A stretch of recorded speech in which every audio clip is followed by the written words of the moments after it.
తెలంగాణలో కాంగ్రెస్ వచ్చిన తర్వాత వసూళ్లకు పాల్పడుతున్నారని కుత్బుల్లాపూర్ ఎమ్మెల్యే వివేక్ ఆరోపించారు.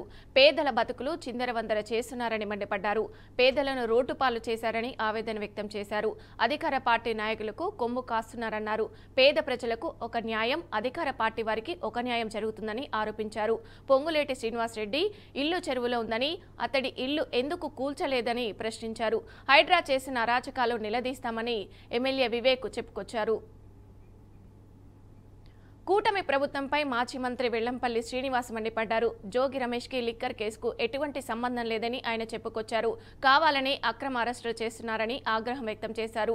కాశీబుగ్గాలో 10 మంది చనిపోయారు. దానిని డైవర్షన్ చేయడానికి ఈ రోజు జోగి రమేష్ అరెస్ట్ చేశారని ఆరోపించారు. జనార్దన్ రిలీజ్ చేసిన వీడియోలో జోగి రమేష్ పేరు ఎందుకు చెప్పలేదని ప్రశ్నించారు. కల్తీ మద్యం కేసులో ఉన్న వాళ్లు తెలుగుదేశం నాయకులే అని పూర్తిగా అర్థమవుతుందని మాజీ మంత్రి వెల్లంపల్లి చెప్పారు.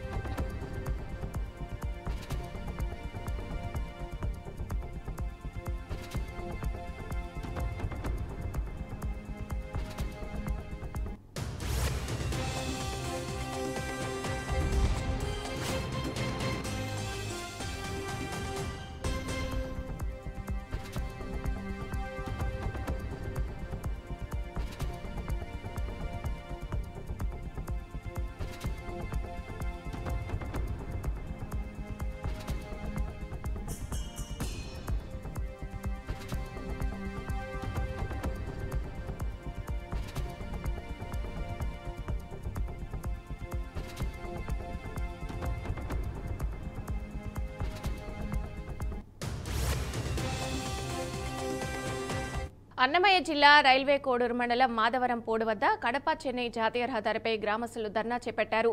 రహదారిపై గుంతలు పడడంతో వాహనాలు వెళ్తున్నప్పుడు భారీగా దుమ్ము ధూళి ఎగసిపడుతుందని, అది ఇళ్లపై ప్రజలపై పడడంతో అనారోగ్య సమస్యలు తలెత్తుతున్నాయని గ్రామస్తులు ఆవేదన వ్యక్తం చేశారు.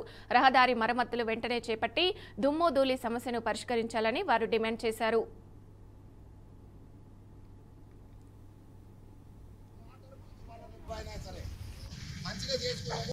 పద్ధతి ప్రకారం గట్టిగా చేసుకున్నాం.